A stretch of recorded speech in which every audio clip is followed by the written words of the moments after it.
ছেলেটা খাওয়া দাওয়া বন্ধ করে দিয়েছে, ছুটে এসেছে শিষ্যের কাছে। রঘুনাথ, শোন বাবা, তুই কৃষ্ণ বলে কাঁদছিস কেন? কৃষ্ণ পাবি না। শোন, রাধা কৃষ্ণ এক আত্মা, দুই দেহধরি, অনন্য বিলাস রস আস্বাদন করি। এই দুই ভাব এবে চৈতন্য গোসাই, ভাব রস আস্বাদিতে দোহে এ কোঠায়। রাধা কৃষ্ণ দুহু তনু এক হয়ে গৌর হয়ে এসেছে। তুই গৌর বলে কাঁদ, আর গৌর বলে কাঁদরে তুই পেয়ে যাবি গোবিন্দ চরণ। গুরুদেব, তাহলে আজকে থেকে আমি গৌর বলে কাঁদবো? চল, আমি তোকে গৌর দেখাবো। নিয়ে ছুটলো ওই নবদ্বীপ ধাম। আর নদিয়া নবদ্বীপ ধামে গিয়ে খবর পেল নিমাই 24 বছর বয়সে সন্ন্যাস নিয়ে চলে গেছে। যখনই সন্ন্যাস নিয়ে চলে গেছে, আর এদিকে বাবা ফিরে এলো আবার নিজ আজ্ঞায় রঘুনাথ। কিছুদিন পরে তো মহাপ্রভু এসেছিল শান্তিপুরে অদ্বৈত আচার্যের ঘরে। আর যখনই অদ্বৈত আচার্যের ঘরে এসেছে, সংবাদ যখন হিরণ্যদাস আর গোবর্ধন দাস পেয়েছিল, আমার রঘুনাথকে নিয়ে ওই নিমাইয়ের সঙ্গে দেখা করতে গেল। আর দেখা করতে গিয়ে একেবারে রঘুনাথ নিমাইয়ের সামনে দাঁড়িয়ে ষষ্ঠাঙ্গে দণ্ডবত প্রণাম। আমার মহাপ্রভু বলছে, আরে ওঠ ওঠ ওঠ ওঠ। নয়নে নয়নে মিলন হলো। নিতাই চাঁদকে বলল, দাদা যাও, আমার সেবার থালাতে যে প্রসাদী আছে তুমি রঘুনাথকে দাও। এগো মায়েরা, ভগবানের উচ্ছিষ্ট প্রসাদ পাওয়ার জন্য যোগী মুনি ঋষিরা যুগ যুগ ধরে কাঁদে, তারা পায় না। আর রঘুনাথ প্রথম দর্শনে ভগবানের উচ্ছিষ্ট প্রসাদ পেয়ে গেল, কৃপা হয়ে গেল। বেশ কিছুদিন ওই শান্তিপুরে অদ্বৈত আচার্যের ঘরে আমার মহাপ্রভু চরণ সেবা করলো। এইবার যাবার সময় হয়েছে প্রভু। আমার মহাপ্রভু বলছে, রঘুনাথ, এইবার আমি পুরী ধাম যাত্রা করব। আমি জগন্নাথ ধামে রথযাত্রা, আমি ওখানে যাব। প্রভু আমাকে সঙ্গে করে নিয়ে চল। রঘুনাথ, তোমার বাবা আছে, তোমার মা আছে, তোমার জ্যাঠামশাই আছে, তোমার জমিদারি আছে, চাই না, চাই না প্রভু, আমি কাউকে চাই না। এরা আমার কোন বাবা মা? প্রভু, কতবার আমার জন্ম হলো, কতবার আমার বাবা হলো, কতবার আমার মা হলো, এরা তো প্রকৃত বাবা মা নয়, আসল পিতা তো তুমি। আমি জানি প্রভু, ওরা আমার জড় জগতের বাবা মা, আমার দেহ জগতের বাবা মা, কিন্তু আসল বাবা মা তো নয়। আমি যাব। রঘুনাথ, তুমি আমার কথা শোনো। তোমার এখনো সেই বৈরাগ্য এসেছে প্রভু, আমি তো সব ত্যাগ করে দিয়ে এসেছি। শোনো রঘুনাথ, মর্কট বৈরাগ্য ধারণ করবে না। মর্কট বৈরাগ্য মানে ওই যে বিষয় বৈভবে লালসা থেকে বৈরাগ্য, এগুলো হয় না। রঘুনাথ, কৃপা সময় হলে আমি তোমাকে টেনে আনবো। তুমি যতই ছটফট করো না কেন, তুমি আসবে আর চলে যাবে, কিন্তু যতদিন না আমার ইচ্ছা হয়, কোনোদিন তোমার ইচ্ছা পূর্ণ হবে না। কি গো মায়েরা, তুমি একটা ইচ্ছা করলে যতদিন না ওইটা আমার ভগবানের ইচ্ছা হয়, সেই ইচ্ছা তোমার পূরণ হবে না। হাজার তুমি ইচ্ছা করতে পারো। যেমন কুম্ভকর্ণ ইচ্ছা করেছিল আমার ইন্দ্রত্ব চাই, তখন ভগবান কায়দা করে আমার সরস্বতী বাগবাণীকে ওই যে কুম্ভকর্ণের কণ্ঠে বসিয়ে বলে দিল, ইন্দ্রত্ব নয়, আমি নিদ্রা চাই। কেন? কারণ ওটা আমার ভগবানের ইচ্ছা ছিল না যে কুম্ভকর্ণ ইন্দ্রত্ব দখল করুক। তাহলে মনে রাখতে হবে, মনুষ্য জীবনে যতদিন আমার ভগবানের ইচ্ছা হয়, ততদিন তোমার ইচ্ছা পূর্ণ হবে না। আর যেদিন আমার ভগবানের ইচ্ছা হবে, সেদিন তোমার ইচ্ছা পূর্ণ হয়ে যাবে। তাই গৌর হরি বল, হরি হরি। তো আজকে লক্ষ্য করে দেখেন, রঘুনাথ ফিরে এলো ঘরে, কিন্তু আসবার সময় একটা জায়গায় দাঁড়ালো, যেটা হচ্ছে পানিহাটির মেলা। আর পানিহাটির মেলাতে যেই না দাঁড়িয়েছে, সেখানে সমস্ত ভক্তদের আগমন হয়েছে, সমস্ত ভক্তদের ভিড় জমেছে। আর রঘুনাথ দেখে তো অবাক, এ কি এত ভক্তদের ভিড়, এত ভক্তরা কোথা থেকে এলো? সঙ্গে সঙ্গে রঘুনাথ গিয়ে আমার নিতাই চাঁদের চরণে আশ্রয় নিয়েছে। আর যেই না নিতাই চাঁদের চরণে পড়ল, নিতাই চাঁদ বলে উঠলেন, আরে চোর চোর চোর। আমা কাকে বলছে? বড় লোকের ছেলে রঘুনাথকে বলছে চোর। কেন বলছে চোর? আর অন্যান্য ভক্তরা যারা ছিল তারা তো অবাক হয়ে গেল, ওমা রঘুনাথের ছেলে, হরি বল, এরা গোবর্ধন দাসের ছেলে, আর এত ভালো ছেলেকে বলছে চোর। কিন্তু কেন চোর বলল? এই জগৎ সংসার মাঝে নিতাই চাঁদের কৃপা যতদিন না হয়, আমার গৌর চাঁদের কৃপা হবে না। আরে রঘুনাথ কি করেছিল? আমার নিতাই চাঁদের কৃপা না পেয়ে আমার সরাসরি গৌর চাঁদের চরণে গেছে। তাই তো সংসারে ফিরে আসতে হলো।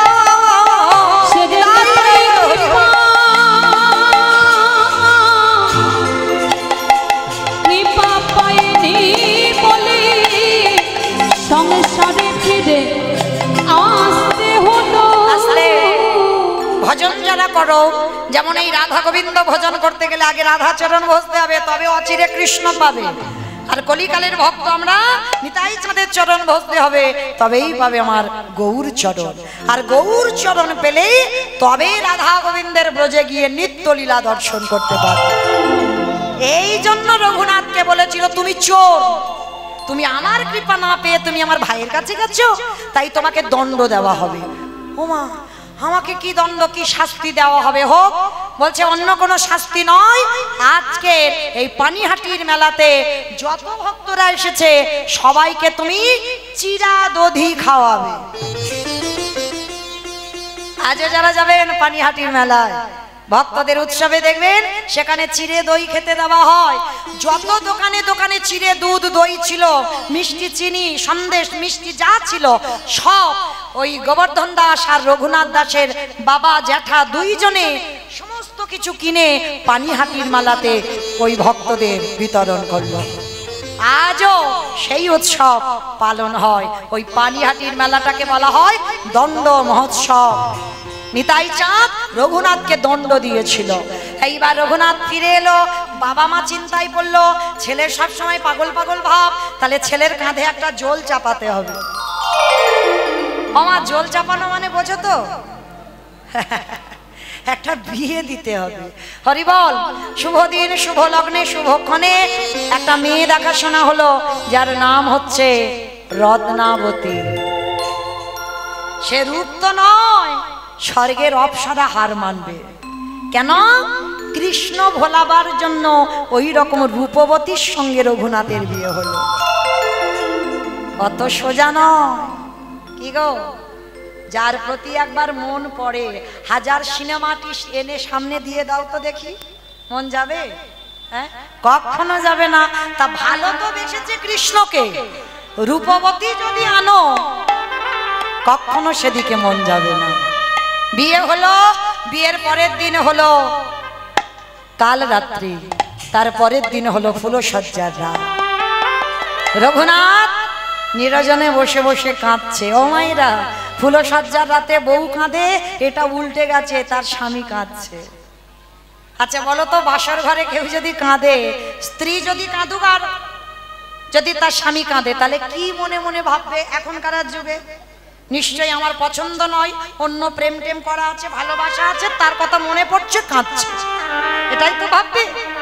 রত্নাবতী গিয়ে স্বামীকে প্রণাম করে প্রশ্ন করলো, তুমি কাঁদছো কেন?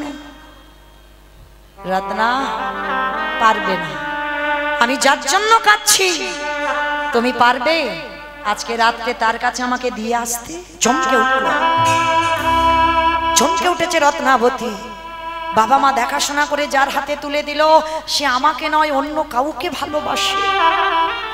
তবু এমন সহধর্মিণী ছিল রত্নাবতী, বউ কিন্তু নয়, স্ত্রী কিন্তু নয়, সহধর্মিণী ছিল। তাই সেই সহধর্মিণী বলে উঠল, স্বামী আমি কথা দিলাম আজ এই রাত্রিতে তুমি আমার কাছে যাকেই তুমি জীবনের থেকে বেশি ভালোবাসো, আমার প্রেম যদি সত্যি হয়, আমার ভালোবাসা যদি সত্যি হয়, এই 3 দিনের পরিচয়ে আমি তোমাকে নিজের হাতে তার কাছে দিয়ে আসবো। কি গো মায়েরা, জগতে হয় হয় না, অসম্ভব। মারামারি খুনোখুনি লাটালাটি হয়ে যাবে। কিন্তু রত্নাবতী ছিল সহধর্মিনী। আমি পারবো তোমাকে তার কাছে দিয়ে আসতে। বলো সে কে, কাকে তুমি এত ভালোবাসো, কার জন্য তোমার মন এত আকুলি বিকুলি করে, কার জন্য তুমি রাতে ঘুমাও না, কার জন্য তুমি খাওয়া দাওয়া বন্ধ করেছো, বলো তুমি সে কে? রত্না, আগে বলো তো দেখি আমার বাবা মা তোমার সঙ্গে কেন বিয়ে দিয়েছে? বলে কেন, তোমাকে ঘরে বেঁধে রাখার জন্য। রত্নাবতী, তুমি কি মনে করো পারবে আমায় বেঁধে রাখতে? না, আমি চাই না তোমায় বেঁধে রাখতে, কারণ আমি তোমার শ্রীচরণের দাসী হয়ে থাকতে চাই, আমি তোমাকে বাঁধতে চাই না। বেশ, তাহলে শোনো রত্নাবতী, যার জন্য আমি এত কষ্ট পাই, যার জন্য আমি এত কাঁদি, যার জন্য আমার মন এত আকুলি বিকুলি, সে অন্য কেউ নয়, সে হলো আমার কৃষ্ণ। উঠেছে, কি বললে? আমি কোথাও গেলে আমার কৃষ্ণ তার সঙ্গে পাব, তুমি বলে দাও ও গো রত্নাবতী,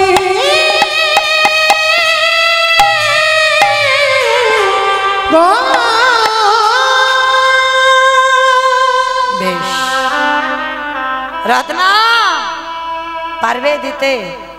বেশ, স্বামী আমায়রা কেমন নারী দেখো, চিরজনমের মতো শেষবারের মতো স্বামীকে প্রণাম করে ওই ফুল সজ্জা রাতে চিরজনমের মতো স্বামীকে বিদায় দিল।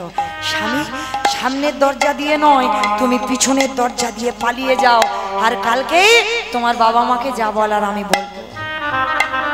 রত্না, তুমি ভেবে বলছো তো কোনোদিন আর আমার চরণ তুমি পাবে না? দরকার নেই স্বামী, এই 3টে দিনের স্মৃতি নিয়ে আমি সারা জীবনটা কাটিয়ে, এই তো 3 দিন আমি তোমাকে দেখলাম, এটুকুই আমার জীবনে থাক। বেশ, রাতের অন্ধকারে রঘুনাথ বেরিয়ে পড়ল কোথায়? জগন্নাথ ধাম, পুরী ধাম। আমার জীবন নদী নাইয়া বেরিয়ে পড়েছে ভবের খেলা, হাসি রত্না সঙ্গ হলে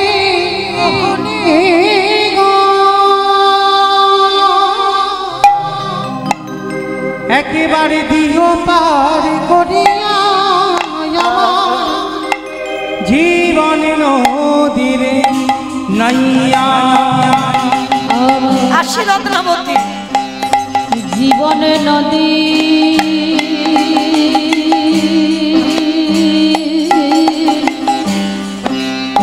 নাইয়া।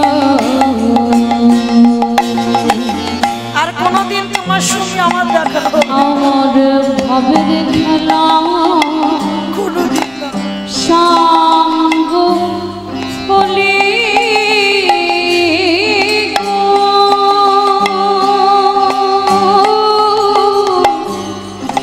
দিও পরে করিয়া আমার জীবন নদী নাইয়া। সবকিছু আমি ত্যাগ করলাম,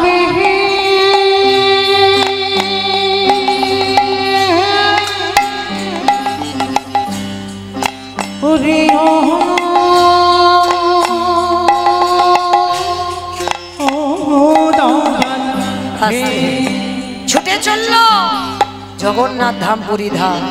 আর গিয়ে যেই না দাঁড়িয়েছে, আর ওই জগন্নাথ ধামে গিয়ে কি করেছে জানো? লোকের দ্বারে দ্বারে ভিক্ষা করে রঘুনাথ, জমিদারের ছেলে, আপনারা আমরা কত টাকা রেখেছি ব্যাংকে, জমিদারের ছেলে হয়ে তার অবস্থা দেখো। বাবা জ্যাঠা যখন খবর পেল রঘুনাথ পুরী ধামে আছে, চাল ডাল অর্থ বস্ত্র পাঠায়, আর রঘুনাথ পুরী ধামে সেগুলো গরিব ভিখারিদের দান করে। মহাপ্রভু যখন খবর পেল রঘুনাথ ওইগুলো দান করছে, রঘুনাথের ওই স্বরূপ দামোদরের দ্বারা খবর পাঠিয়েছিল, স্বরূপ তুমি গিয়ে রঘুনাথকে বলো, রঘুনাথ আমি এগুলো পছন্দ করি না, কারণ তোমার বাবা জ্যাঠা অন্নদান বস্ত্রদান অর্থদান করে বলে তোমার বাবা জ্যাঠার অহংকার। আমি চাই না ওই জমিদারি থেকে তুমি কিছু নিয়ে তুমি এই জগন্নাথ ধামে শ্রীক্ষেত্রে দান করো। রঘুনাথ যখন শুনতে পেল, খবর পাঠালো সপ্তগ্রামে, আর কিছু আসে না, এইবার দাঁড়ে দাঁড়ে ভিক্ষা করে। মহাপ্রভু বলল, রঘুনাথ লোকের বাড়িতে চেয়ে খাবে, এটা আমি পছন্দ করি না। কি গো, ঘষে মেজে নেবে না? যে কতটা কষ্ট সহ্য করতে পারে দেখি। বন্ধ করে দিল রঘুনাথ, কারোর বাড়িতে কিছু চাই না। তাহলে খাবে কি? ওই যে আনন্দ বাজারে রঘুনাথ বসে থাকে। আমার আনন্দ বাজার দেখেছো তো? যারা যারা পুরী ধামে গেছো, যেখানে মহাপ্রভুর ওই যে জগন্নাথের প্রসাদ বিক্রি হয়, ওটাকে বলে আনন্দ বাজার। আর ওই আনন্দ বাজারে বসে থাকে একাধারে রঘুনাথ, আর পরনে একটা বহির্বাস আর একটা অন্তর্বাস, আর কিচ্ছু নেই। জমিদারের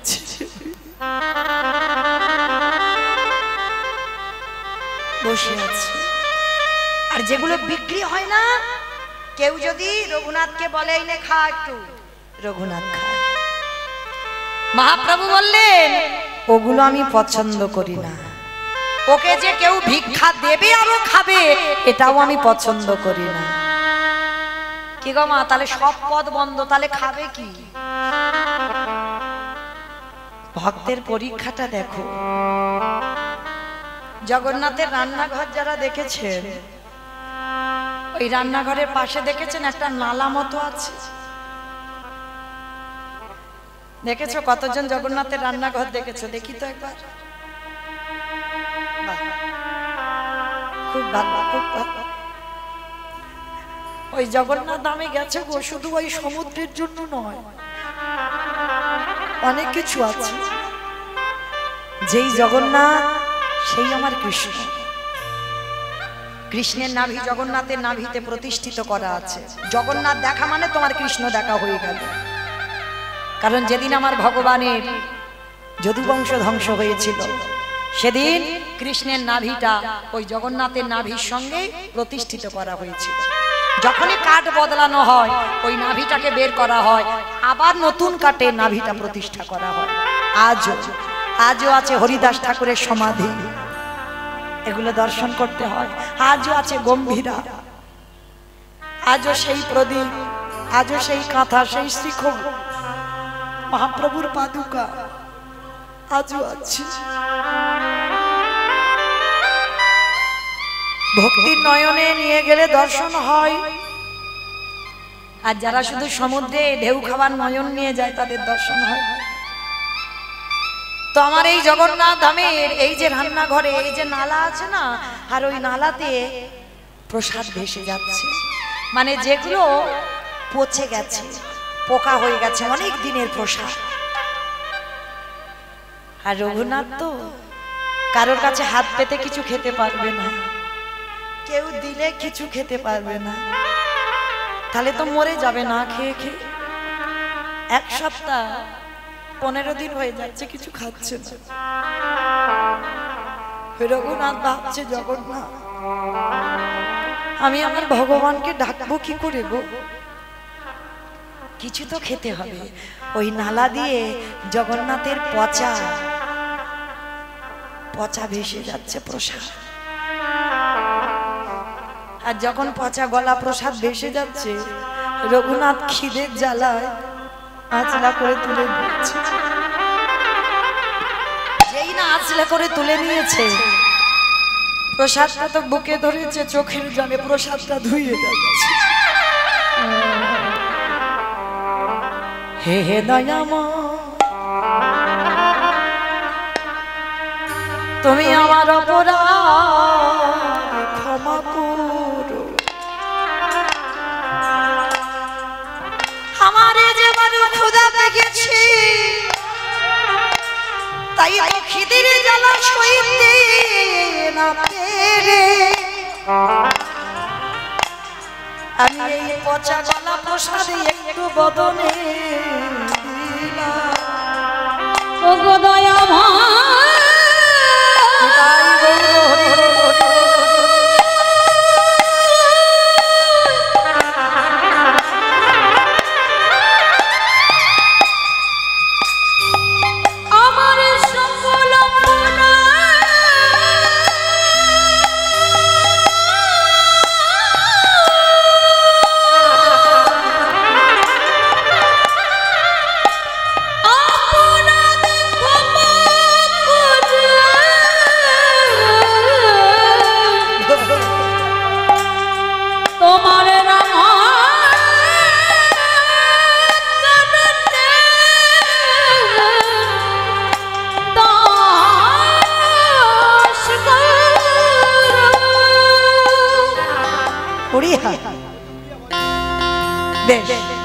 এখন বাবা জগন্নাথ ধামে বহু ভক্তরা আমার প্রভুজি বললেন একটু উড়িয়া ভাজন শুনবে, কেমন?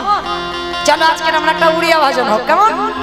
যেহেতু জগন্নাথ ধামে এখন অনেক ভক্তরা আছে আর এই সময় একটু ভিড় হয়, চলো। কৃষ্ণ কানাইয়া রাম রামাইয়া বড়মালিয়া লীলা চালিয়া। हो कृष्ण कन्हैया राम रमैया बनमालिया हो लीला चलिया। कृष्ण कन्हैया राम रमैया बनमालिया हो लीला चलिया। कृष्ण कन्हैया राम रमैया बनमालिया हो लीला चलिया। हरे कृष्ण कन्हैया राम रमैया बनमालिया हो लीला चलिया। कृष्ण कन्हैया राम रमैया बनमालिया लीला चलिया। हो मति अंदर को जपो कृष्ण, अंदर को जपो कृष्ण, हीरा बालू किया मोरो जगकालिया। ओ कृष्ण कन्हैया राम रमैया बनमालिया हो लीला चलिया। সত্য যুগে হেলা বামন হেতায়ারে প্রভু রাম। তাপরি কৃষ্ণ বলি রে দাদা দেখা দিও নারু ব্রহ্মা। শিখি চুলিয়া রামে ডলিয়া, শিখি চুলিয়া রাম ডলিয়া, রাস রসাইয়া ভাব ভরিয়া। ओ कृष्ण कन्हैया राम रमैया बनमालिया हो लीला चलिया। हरे कृष्ण कन्हैया राम रमैया बनमालिया हो लीला আস্তে। चलिया। বাবা, আমি আর আমার সম্প্রদায় যাচ্ছি, আর কেউ যাচ্ছে না, সবাই যাচ্ছি। একবার দেখি কান মুলে বলছি, মাতালি দিবি বলবো না। সবাই হাত দুটো তোলে একবার। যারা বাইরে একটু দূরে আছো সবার চরণ ধরে নিবেদন, যারা চেয়ারে বসেছো সবাই একসঙ্গে দুটো পারে করতালি দিয়ে বলবো, কেমন? আরে কাহালিয়া রে, আরে কাহালিয়া। ओ आरे कालिया रे आरे कालिया। हो आदि कालिया रे, आदि कालिया, कालिया गानु बजाइया बिनु, बसि चुकानंद मूल रे, रामाया धारो किसे सुंदर, मन बजाइया बासी रे, कालिया गानु बजाइया बिनु, बसि चुकानंद मूल रे, रामाया धारो किसे सुंदर, मन बजाइया बासी रे। आदि कालिया জয় গৌর হরি आदि कालिया ओ आरे कालिया आरे कालिया।